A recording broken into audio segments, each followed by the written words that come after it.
क्षणाचाही विलंब होता कामा नये. क्षण देखील अति मोलाचा आहे हे ध्यानी असू द्या. प्रत्येक क्षणी ईशकडे वाटचाल कराव्यास हवी. नदी समुद्राकडे वाहवत जाते हे ध्यानी असू द्या.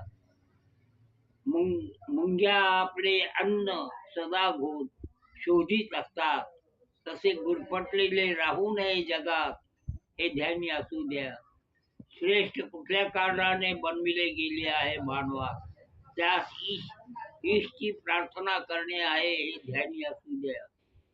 प्रार्थनेला बगल देऊन जीवन जगत आहात, तेथे मग नरक वाट पाहत आहे तुमची हे ध्यानी असू द्या. जीवन हे मिळाले नाही, दिले गेले आहे तुम्हाला. तुमच्याकरता हे परीक्षा स्थळ आहे हे ध्यानी असू द्या. जगाचे ज्ञान संपादन